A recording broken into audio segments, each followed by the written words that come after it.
I will try to recall that verse that I recited from Shantideva, where he says that by relying on this boat of human life,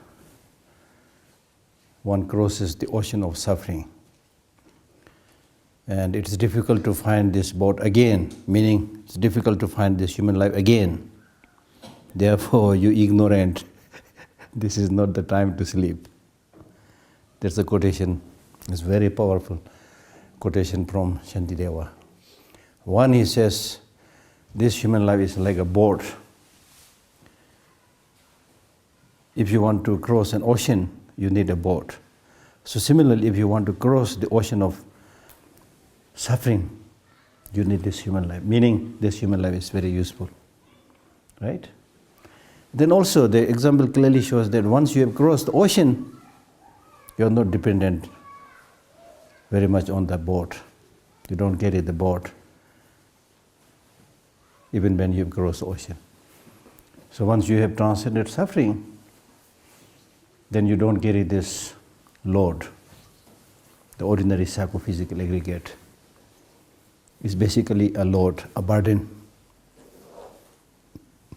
Burden is a load.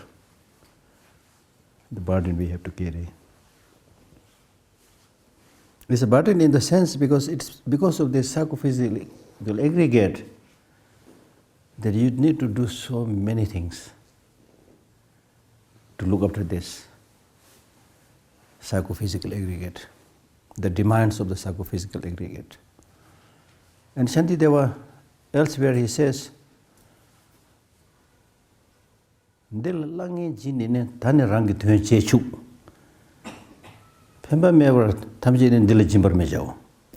means, now since you have been feeding this body, this psychophysical aggregate so much, you work, you earn money, you clothe it, you feed it, you're giving so much wage or gift to this psychophysical aggregate.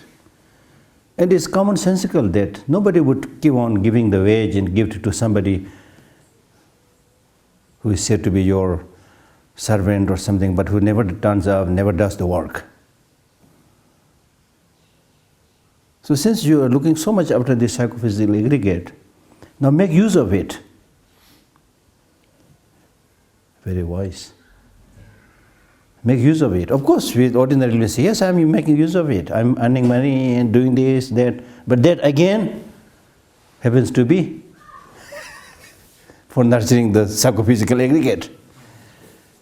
Not so much about the person. So we spend whole life serving and looking after this psychophysical aggregate, but it's really difficult to see what is the essence, the product that we achieve by continuously looking after this psychophysical aggregate. So that is why with this practice of setting closely mindfulness, loosely translated, it's called setting mindfulness closely to the object. Okay? And in Pali, it is called Sati Padhana.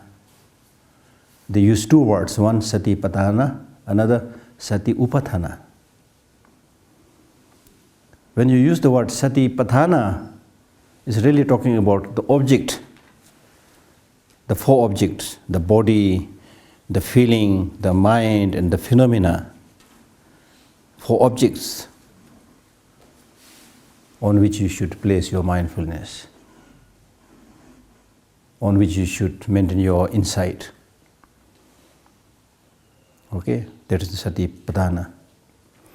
If you use the word Sati Upadhana, then that is exactly as I've translated in English, closely establishing mindfulness. That then talks more about the process of the mind engaging into the object. So that primarily refers to a wisdom that sees the reality of the body, feeling, and so forth, and that then encourages the mind to remember it, to stay on it. To make a long story short, to make it more clear, let us try to simplify it. Why we need to talk about all these complicated things? One, as I always and repeatedly say, that we all want happiness, do not want suffering. That's from where we have to start. And the happiness also, the long-lasting one. The happiness that we are talking about must be a long-lasting one. The more, the better kind of thing.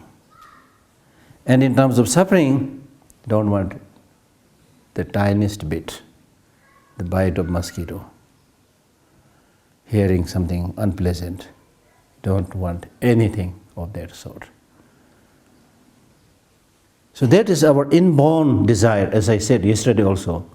That's not something your parents taught you, you learned from your religion. It's not so much. You are born with that slogan. I call it slogan. When we came into this world, we came with a slogan. And the first slogan was made by the child himself or herself. Immediately after the birth, whether you are a Tibetan or Chinese or American, the first thing that the child does is crying, not laughing, not smiling. Crying, that's the slogan. And with that crying, the child is basically saying, what do you think the child is saying? Do you think the child is saying, I want a lengthy discourse on Buddhism? Or Christianity or any religion? I'm pretty sure that's not the case. That really is not the case. I'm almost 100% sure. So the child is basically saying, look at this situation, how we start our life, how we have started our life. We are born in a world where we know nobody. We came naked. Forget about fashion, pretty dress. No dress at all. Then language, forget about speaking a second language. The child is yet to develop the proper language. The only language is crying. And with crying, yes, there are so many different types. Some are very piercing, it really can't let the father or mother stay, without paying attention. It's so piercing, so they have those kind of devices. But apart from that, not even properly developed language. So that crying is the slogan. And with that slogan, the child is saying, as I said, the child is not asking for any lengthy discourse on Buddhism or Christianity, Judaism, anything. But the child is asking, I'm suffering. I'm suffering. And I need somebody's love, somebody's attention. And that love and attention should be unconditional love, because I have nothing to give back, you see. That's why in Buddhism we are talking so much about showing unconditional love for everybody. That's the reason. Not only in the case of the child, even the grown-up person, honestly speaking, they really don't have much to give back. You see? They are all in a fragile, difficult, and not so good situation. Nothing much to give back. So therefore, unconditional love is necessary. Unfortunately, as we grow up, get more professional training or scholarship, second-class education or whatever, in many cases, this kind of education takes us, in many cases I'm saying, away from our real nature.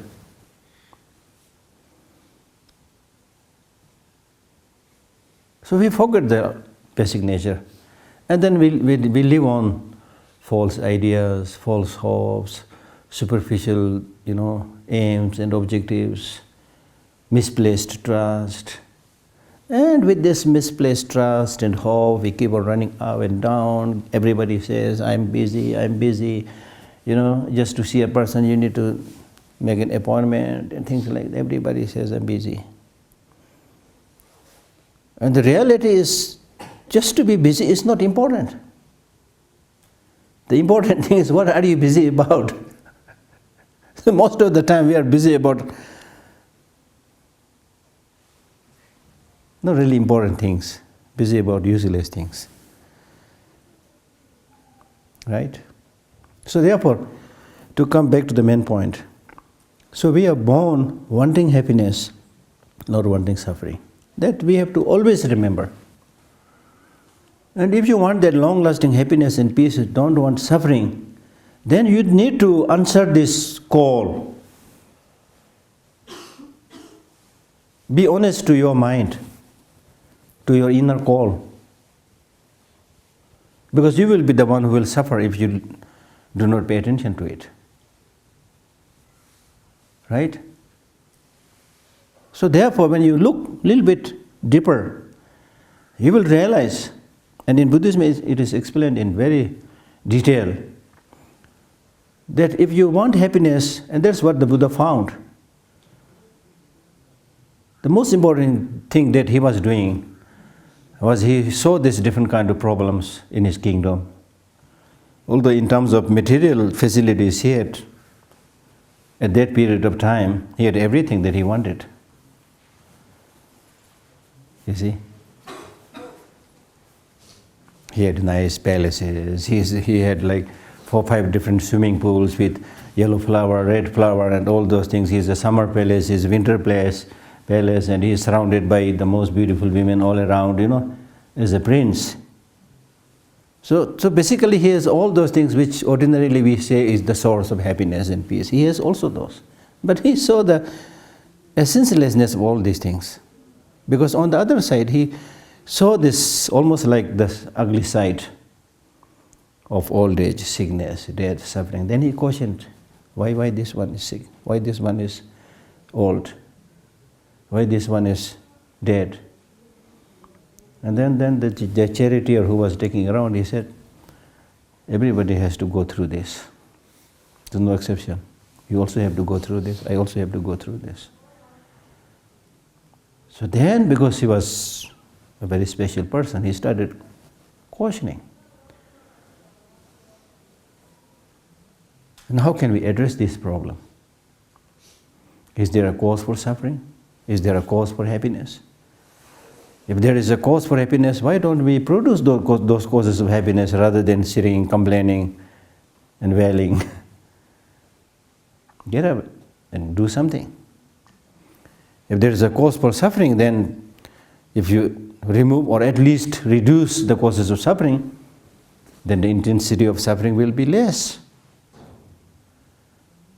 So from this understanding, experiment, discovery, meditation, the first teaching that he gave us, the teaching on the Four Noble Truths.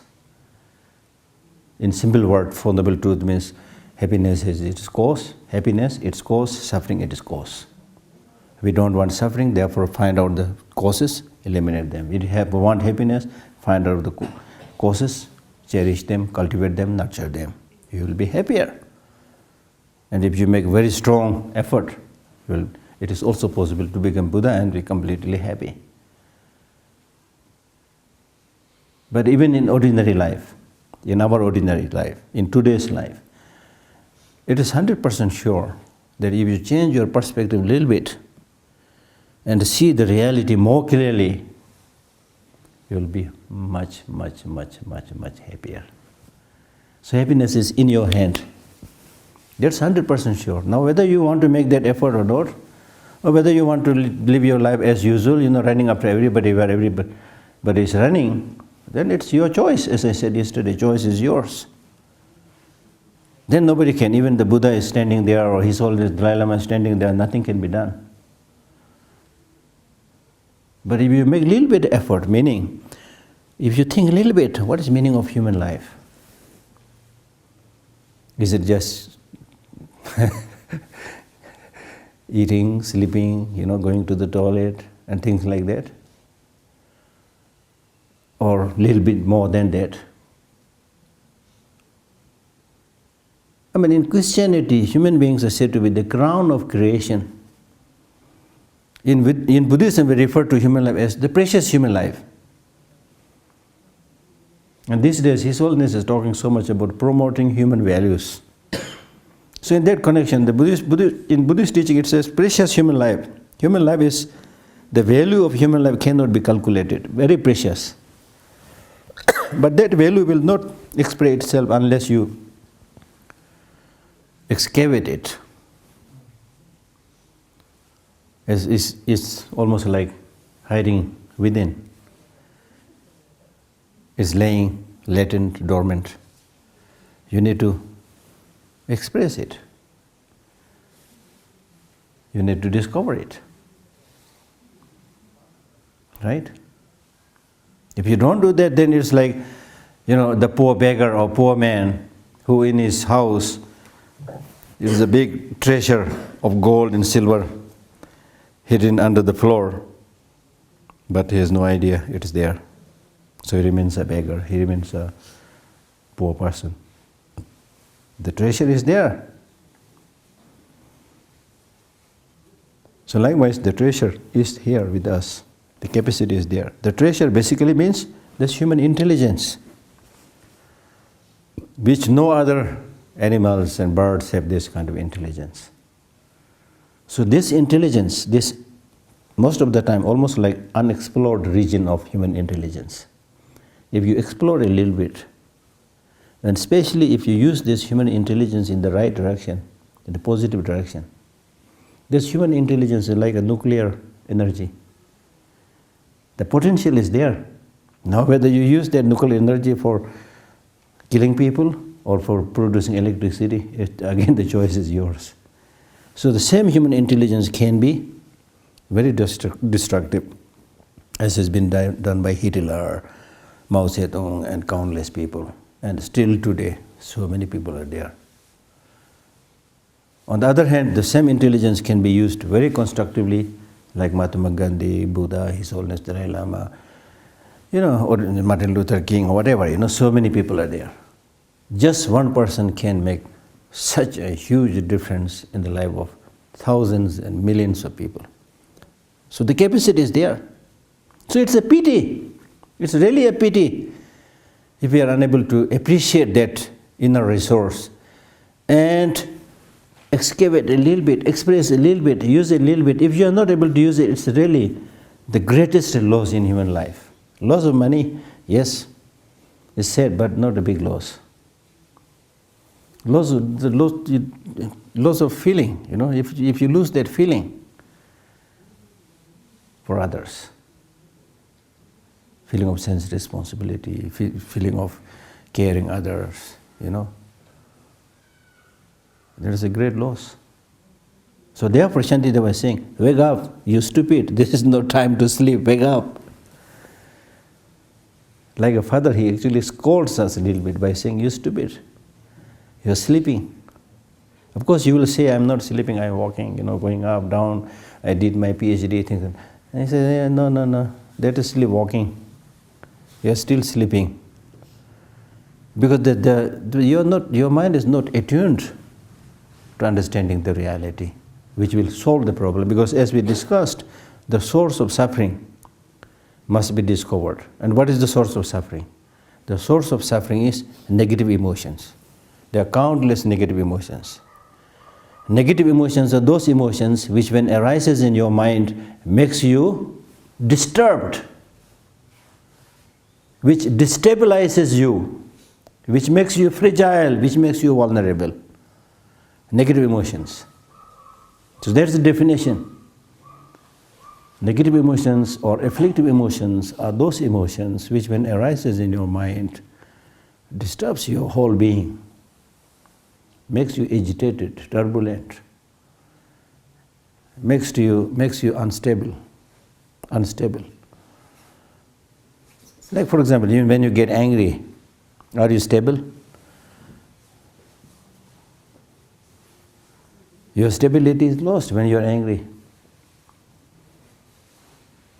You actually become vulnerable. You lose the sense of judgment.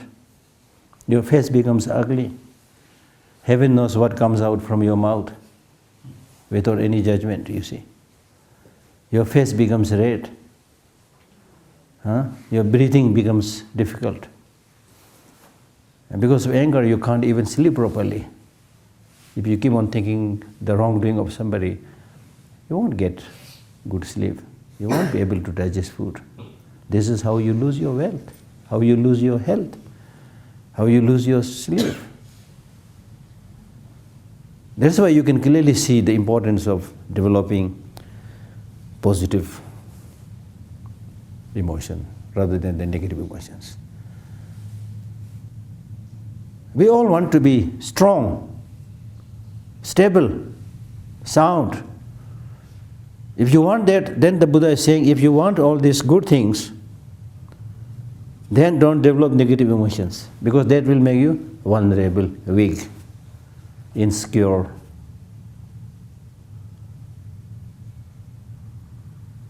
Similarly, take the example of attachment. If you have a strong obsession, attachment to somebody or something, you're almost like you're pulled into that direction.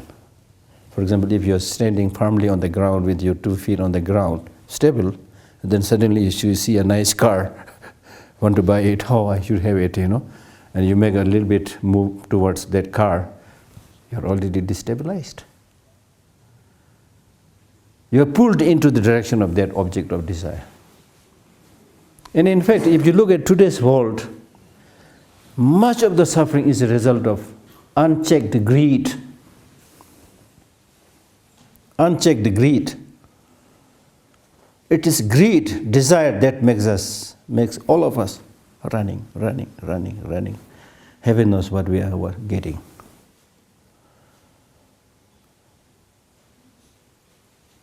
We have polluted air, we have polluted water, natural resources are dwindling. These are not done by tigers and birds or other species. They're done by human beings, the so-called intelligent human beings. And this is not to say that you can't do many good things. That, in fact, when you see all this destructive side of human emotion, that makes you think more to use the constructive, positive side of your emotion and do something for the good of everybody, not just for oneself. So therefore, negative emotions must be eliminated. And if you want to remove these negative emotions, there are countless negative emotions. Okay? If there are many like small streams of water running, and if you want to stop this stream, it will be very laborious. But if you trace the source of all these small streams of river and stop that source, then all this will stop. So similarly, all these negative emotions, anger, jealousy, attachment, hatred, and countless other negative emotions, they have a source. The source is self-grasping. Self-grasping. Self-grasping, one, I'm using the word grasping. Second, I'm using the word self. But here when I use the word self, it is not just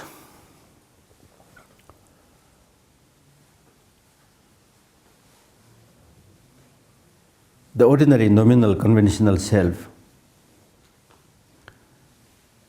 but a self which you tend to see as having inherent, independent, absolute existence. When you see yourself as independent, absolute, permanent, unchanging, then there lies the whole problem there. When you see yourself as absolute, independent. And of course, while we are discussing, when I am saying things like that, you might say, who the hell is there who sees oneself independent, unchanging? Because right now you are doing a little bit thinking, you see. But ordinarily we don't do any thinking, or hardly do any thinking. So to our ordinary, unenlightened, unquestioning mind, we tend to see the I as inherently existing, independent, absolute. And that will become very clear. For example, if you start fighting with somebody and start changing nasty words, immediately you will flare up and say, who the hell are you saying these nasty things to me? To me, you see, who is existing from its own side. That's how people go to war. That's how people jump in front of a machine gun. Not realizing how fragile, how vulnerable you are. Still out of this ignorance, you think, even these machine guns will not be able to hurt me. You just jump, of course you will be thrown into pieces.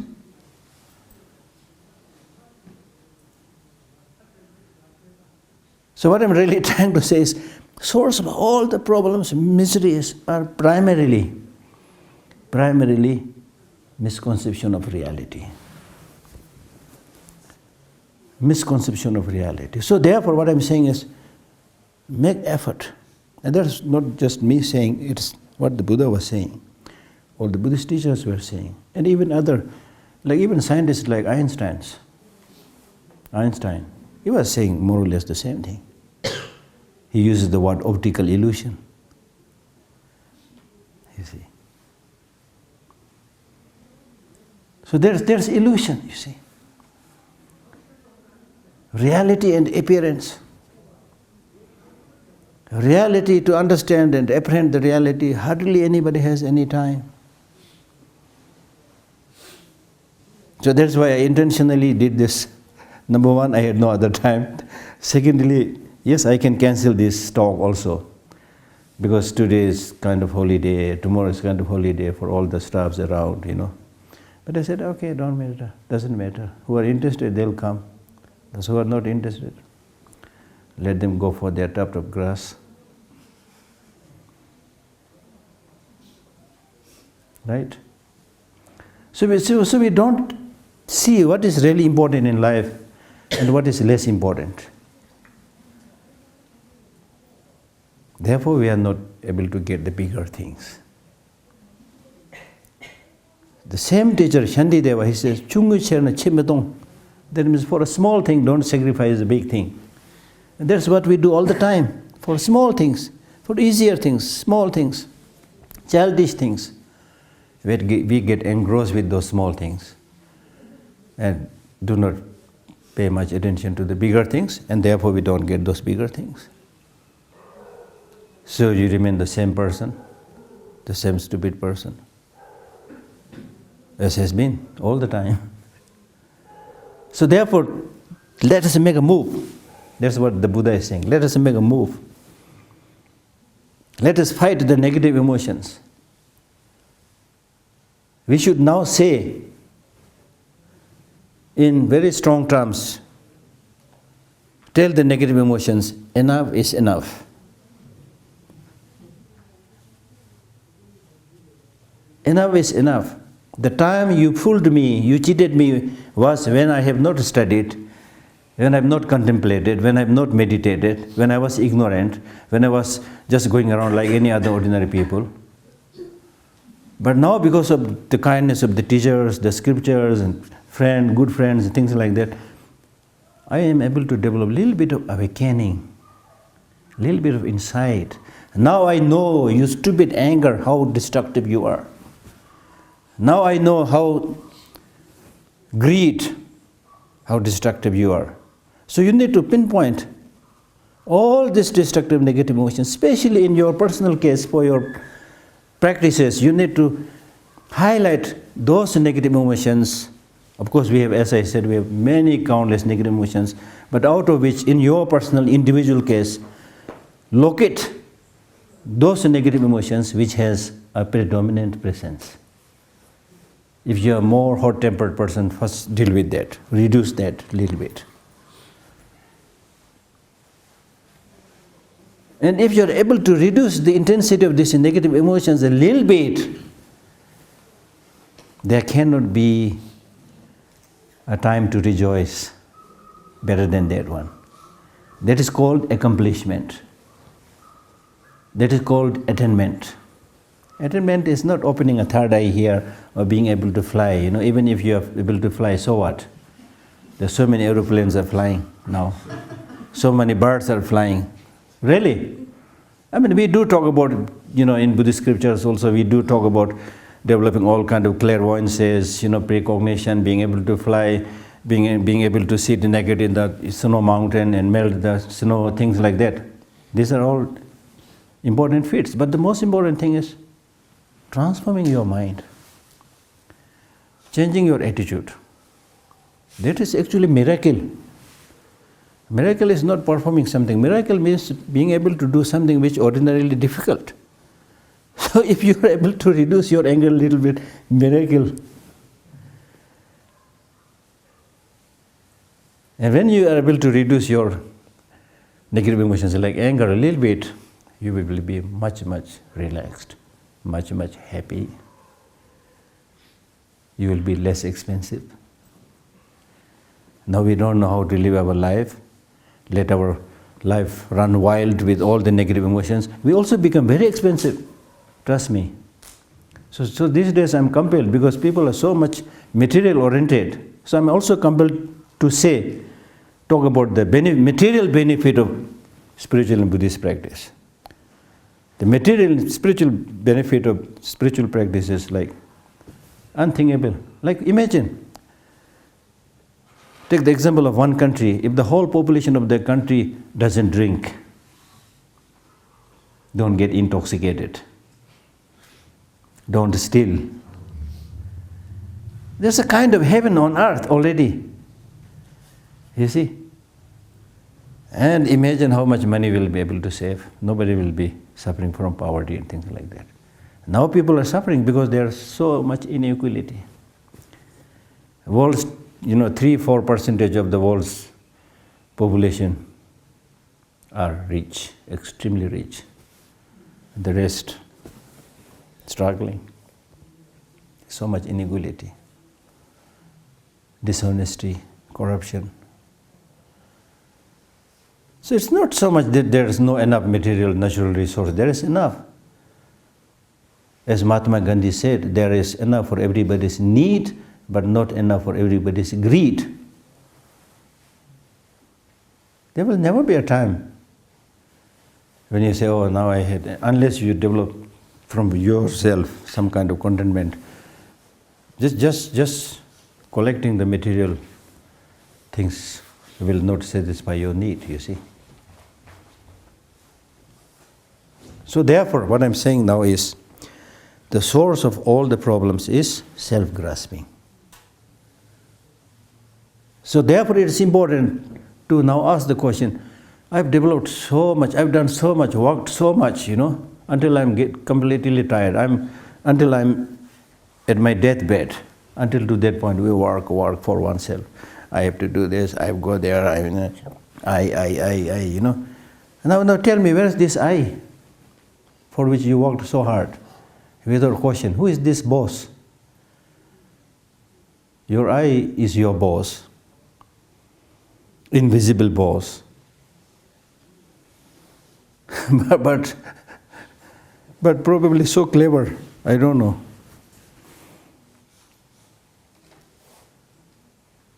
That I made you serve him or her for your whole life, from this point of view, for countless lives.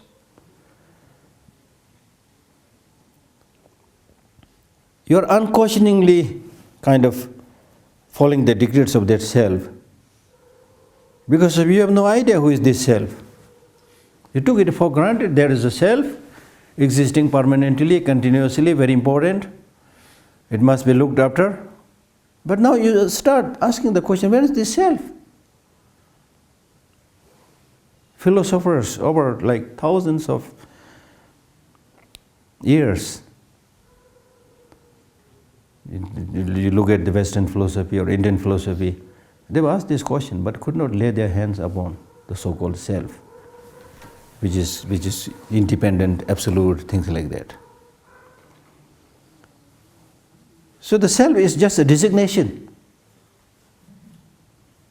So why you are developing so much obsession to just as a designation? Designation is there only to make it functional. not to concretize it. Functional. You have to have a name, I have to have a name, otherwise we will all get mixed up. So designation, just for that, differentiate who is who, what is what. Just that.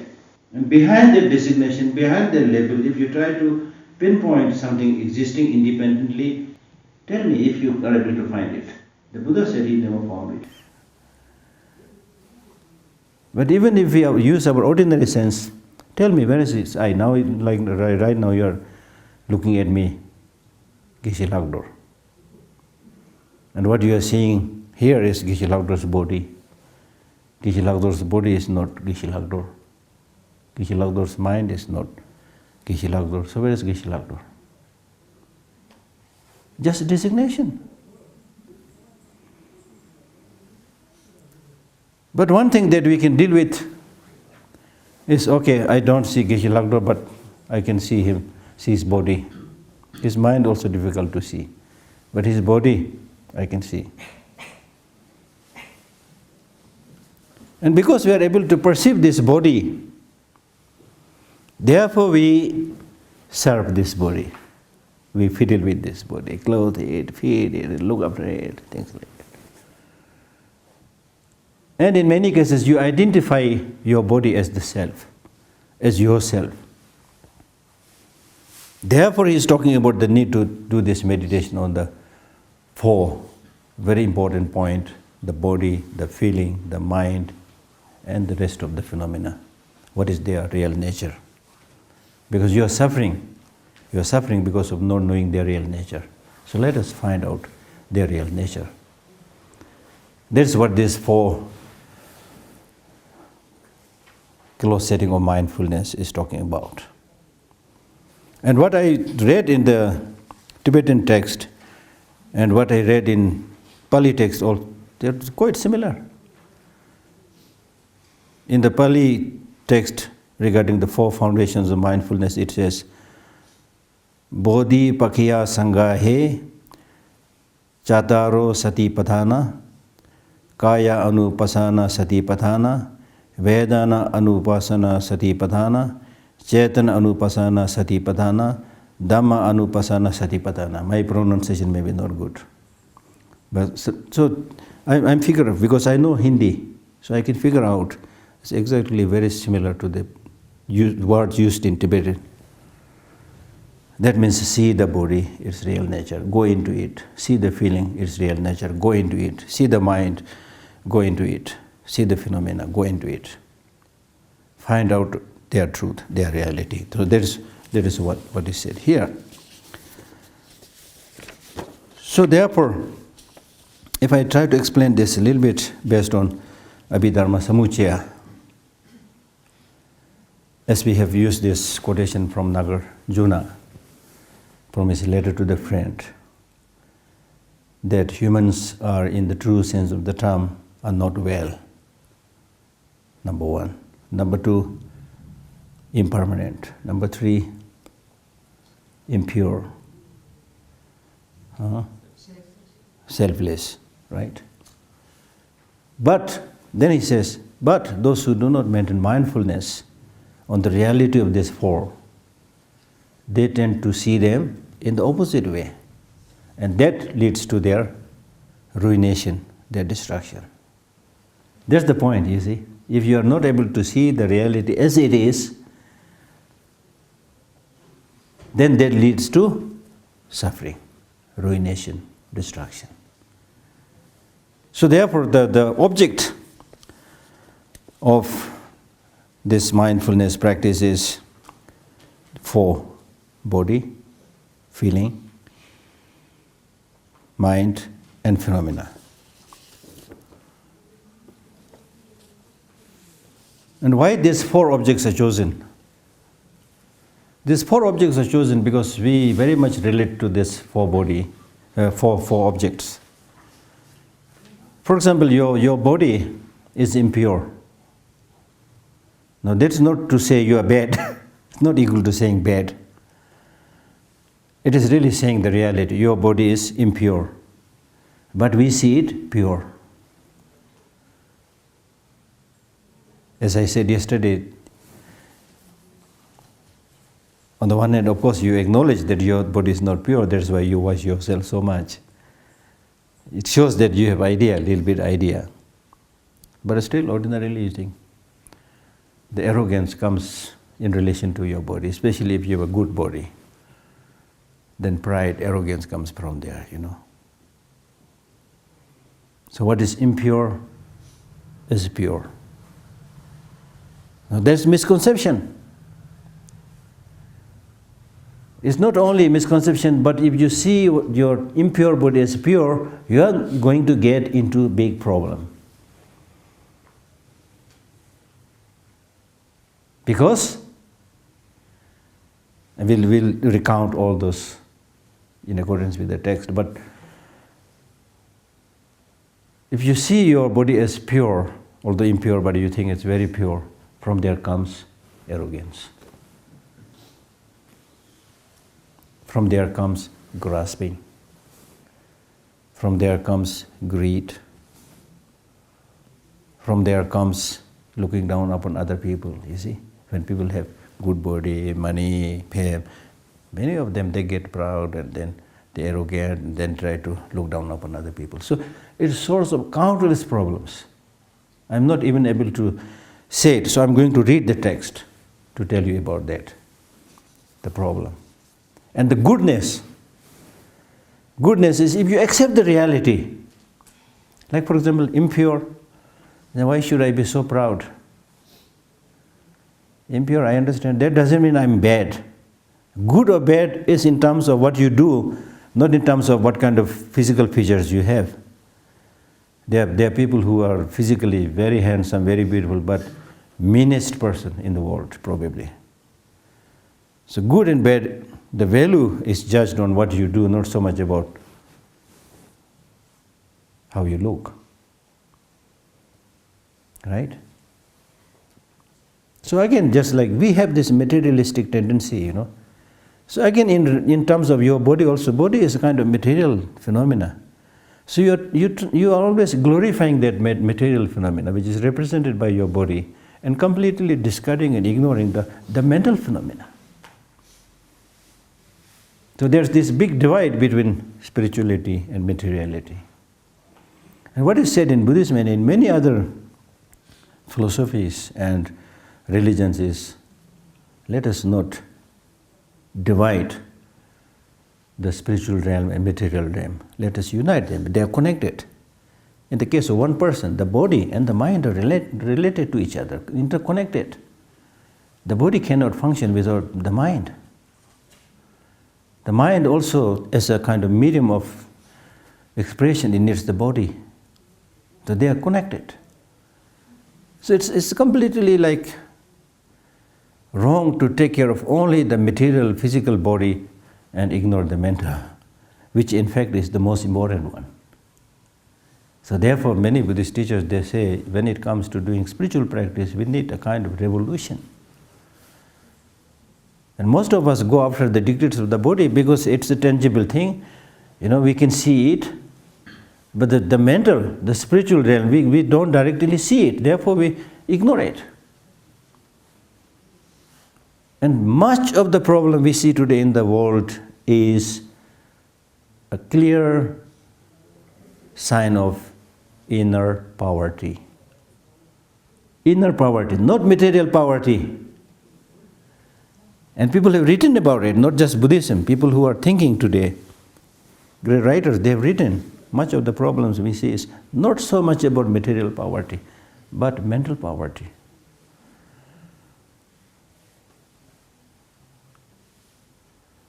Because we are living in a world where the relations are breaking, We don't know how to live harmoniously. And of late, unfortunately, we should be growing, but of late, even nationalism is now growing. Many countries, their leaders are promoting nationalism. Unfortunate, really. So therefore, it's important to think about what unites us than what divides us. So you need to meditate on this, because as an ordinary person, you see the impure body as pure. You see the feeling with suffering as happiness. Feeling, at the level of the feeling, there's so much suffering, so much problem, so much difficulty. But we normally say, yes, I'm okay. I'm okay. And the only good thing or good news is, take the example of cows, It's not that they don't suffer, but they are not very sensitive. They are ignorant. They are numb. So therefore they will not express it, whether they are happy or suffering, they're always moving like this. They're very insensitive. Similarly, many people are becoming very insensitive. They are used with that ordinary, unenlightened way of life, so much so that they become a little bit insensitive. So therefore, even in difficult situations, they might say, I'm okay, you see. You're not okay. You think you're okay, but you're not okay. That's what the Buddha is saying. Therefore, the Buddha is saying, wake up. I cited this quotation from Shantideva saying, wake up. You're not okay. And in Tibetan, there's a saying which says, it's not a good idea to make friendship with okay. Don't make friendship with okay. You see? So therefore, and then the mind impermanent, but we tend to see it as permanent. And in the case of the phenomena, they are selfless, but we tend to see it as having self. So in order to refute and to stop these misconceptions, we need to meditate on these four objects and their actual reality.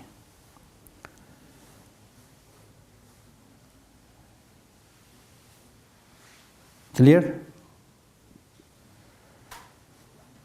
And in terms of the nature of this setting mindfulness closely, these four mindfulness,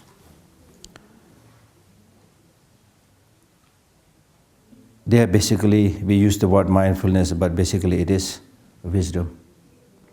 It's a wisdom that sees the body impure, that sees the body impermanent, and so forth.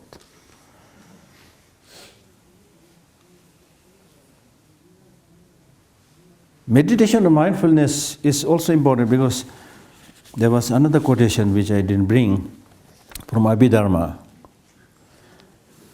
where it says, when it comes to eradicating, completely removing, the complete removal of the negative emotions, wisdom is a must. We discussed already two kinds of meditation. One-pointed meditation, analytical meditation.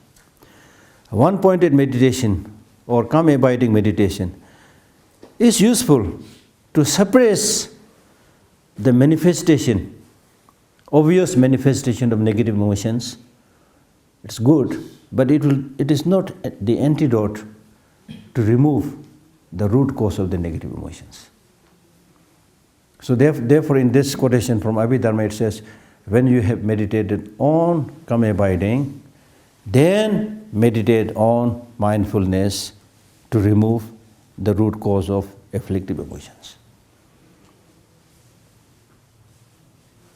There is a story which is recounted in Kamalashila's Stages of Meditation, that there was a sage, Indian sage, called Udrak. He was highly actualized meditator on single-pointed meditation, calm abiding meditation. So much so it is said that he will remain himself oblivious of his sitting there for days on end. And the story says that he just so much into that meditation, one-pointed meditation, he completely gets lost into it for many days or so forth. And his hair grows down all the way to the floor. And the rats moving in that cave bites off the ends of his hair, but still he is oblivious. So much lost into. Because there's a kind of ecstasy, there's a kind of happiness when you sit in that one-pointed meditation, because you go within. This is basically a good indication. Because the real happiness comes when you reflect within yourself, not outside. The real calmness, you sit just for a few minutes, going within. The happiness, calmness, the peace that you enjoy cannot be matched by anything else. So some of these great meditators, they get completely. There are stories of some of these meditators who stays for such a long time that somebody has to come and say, this is not the final achievement, please get up, you need to do something else. There are stories like that. So this meditator, it is said that he was so much lost in his meditation that his hairs grew long, flowing down to the floor, still oblivious. The rats bites off the ends of his hair, still oblivious. And then as and when he gets up from that one-pointed meditation and sees that the ends of his hairs has been chopped off by the rats, he gets mad. Meaning that one-pointed meditation is not the ultimate antidote in removing the root of negative emotions. Anger comes back. So therefore, mindfulness meditation is basically wisdom. Wisdom that is opposite to the misconceptions of reality. So therefore, you need to see what is impure as pure. That's wrong. So you need to see what is impure as impure, what is impermanent as impermanent, what is selfless as selfless, so forth. Seeing the reality as it is. Because when it comes to removing the root cause of these negative emotions, it's not like removing a thorn which has pricked your hand and giving you a lot of pain. It's not like you take away that thorn and then you're relieved. When we talk about removing the root cause of negative emotion, it's not like removing a thorn from your hand. It's really like seeing the way things are. Seeing the way things are, seeing the reality is the antidote to that misconception of reality. Based on that, then you are able to cultivate so many other positive emotions. How? Because the misconception of reality, that ignorant mind sees things as having inherent, independent, objective existence, right? I'm independent, I have nothing to do with the rest of the people. I can manage myself. That's what we normally think, you see, when that is not the case. That's not true. But the wisdom that is opposite to the misconception of reality says, you're fragile, you're interconnected, you're related. Now you can easily establish the relationship, you see. There is a flexibility. When you see everything as concrete, tangible, it's uptight. There's no flexibility. There's not much room for talking about relationship, be it causific relationship or be it the human relationship. There's no room for that. But when you talk about a wisdom that sees interconnected reality, then that is giving you the good news that because of this interconnected reality, we should be good to other people, you are related to others. The experience that you have are related to causes and conditions. So if you don't want suffering, find out the causes and conditions of suffering. You can remove it. If you want happiness, find out the causes. You can have those happiness and peace.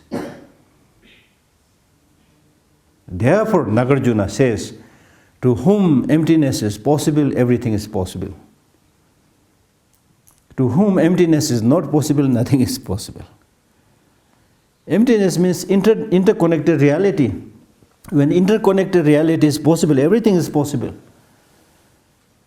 The scientific inventions, new ideas, new thoughts, All this is possible because of interconnected reality. You mix different things, you can create different things, you can, come up with different relationships and so forth. Everything is possible. If emptiness is not possible, that means if interconnected reality is not the truth of the matter, then nothing can be done. You are who you are, I am who I am, nothing can be done. If I exist independently from my own side, then why do I have to depend on a cause and condition? Nothing can be done. It's good, bad, nothing can be done. So therefore this interconnected reality is the basis of the thought, the main idea. When we talk about removing all these negative emotions or caring about the needs of sentient beings. So therefore mindfulness that we are talking about here is basically wisdom. Okay?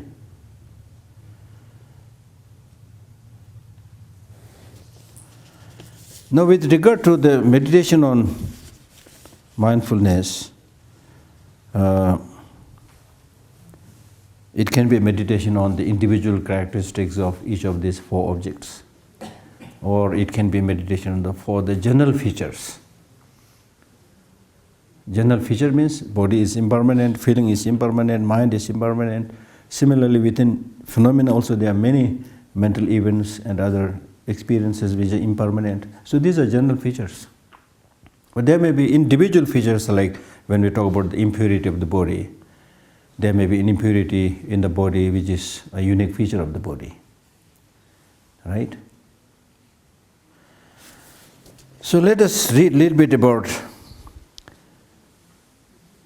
you can just listen to this, I'll read it, The four establishments of mindfulness. Oh, time is gone. So we'll do the reading tomorrow then, okay? You have one or two questions? Any questions? No questions?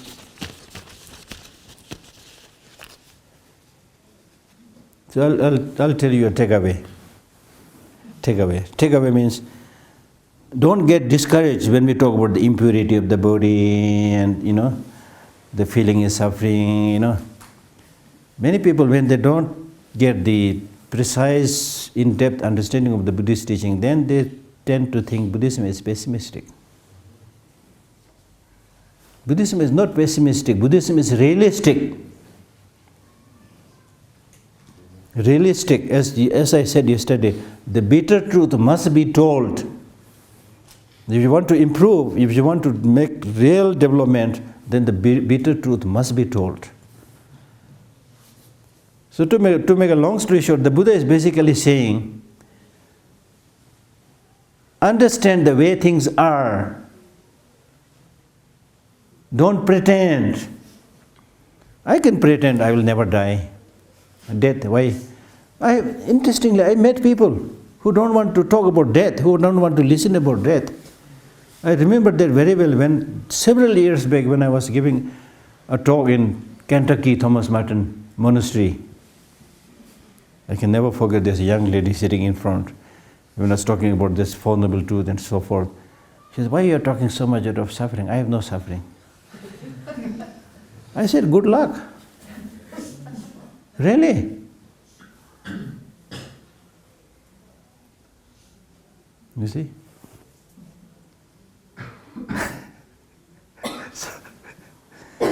And the Buddhist teaching says,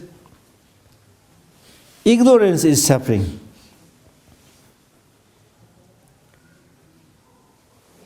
For example, if cracks are developing on this ceiling and on the walls, and when it's about to collapse, but still if you say, no, it will not come down today. That's what we do actually. Because people think it will not happen, and it happens. See? So it's better that much in advance you accept that, you understand the reality. Because there is a way to get out of that risk, that danger.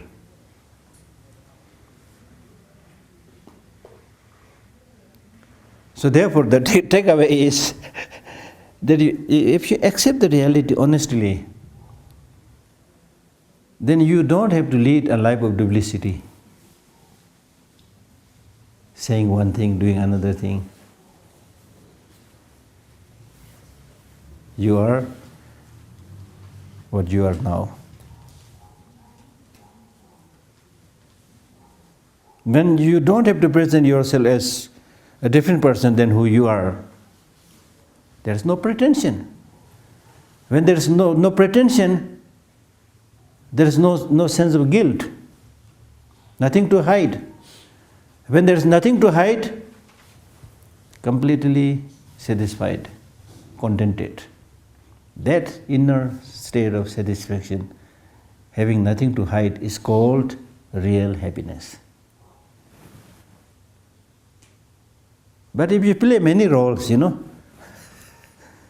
doing something here, doing something there, then your conscience knows who you are. So there is no genuine happiness and satisfaction. So therefore, as we'll read tomorrow in detail, what's the benefit of such meditation?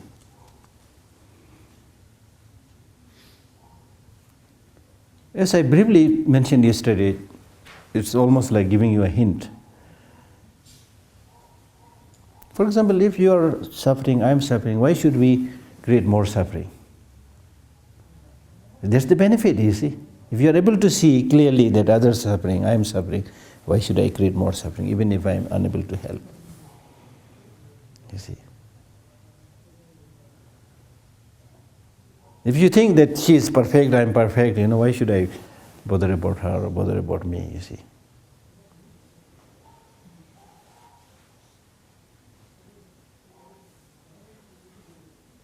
So all these negative emotions will be reduced when you see the reality. It's very interesting phenomena. You can do some research on it. It really looks like when you see the reality. Reality means, it's very interesting. I don't know much, but I've started thinking about it. Of course, I read some texts on Buddhism and some other things. But if you look at nature, in nature there is a harmony. Don't you think so? In nature is there harmony. Whether it's made by God or it's the way things are. In Buddhism we don't believe in a God. It's nature is nature. But anyway, if you look at it, there is a harmony. And not only that, things grow and flourish when there is harmony. This law of nature. Not only in the case of human beings. Look at the tree. It will grow and flourish when there is harmony of the elements within it. When they needed water, needed like soil or warmth, whatever. If all these things are harmonious, it will grow and flourish and flower. Right? When there's no harmony, it will fall, it will crumble. It's an example, you see. Now scientists have done this experiment with water even. Just put like 2 jugs of water, and to 1 jug of water you say all the nasty things that you can think about. Another say all the good things you think about, and then, I don't know, through some instrument when they looked at the one which you treated nicely, really develops a beautiful, symmetric kind of mandala kind of thing.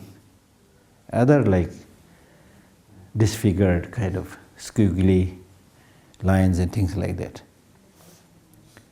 So we are talking about law of nature. Then also we are talking about how you can get more happiness and peace through right mental attitude. That's what the Buddhist teachings are saying. Now I've started reading some science books, easily layman science book. Then it says what kind of chemicals will be produced, reactions will be produced, is dependent on your thinking. Even the same food that you taste, right from the beginning, before you taste, if your mind says, I don't like this, already a chemical reaction is produced. because of which you will not be able to taste it nicely. So that's what I mean. This is not just saying the mind can create anything, you see. And look at marriage, Some people think, oh, this woman is so beautiful, I marry her. This is his mental state. Not necessarily that is the case with everybody. See how your mind makes it, you see. You're happy with that, you see. So therefore, mind is the precursor of everything. Mind is your boss. So in Buddhism, what we are basically saying is mind is your boss, and it is obvious to all of us, the boss must be good. So that's why when we talk about Buddhist practice, we are talking about choosing a good boss, electing a good boss. If the mind, your boss, is predominantly negative, destructive, it's bad. You must dethrone that boss and elect another boss which is more compassionate, more loving, with more wisdom. That's the Buddhist process of practice. Dethrone the destructive, negative boss and enthrone the positive boss. Thank you. Good night.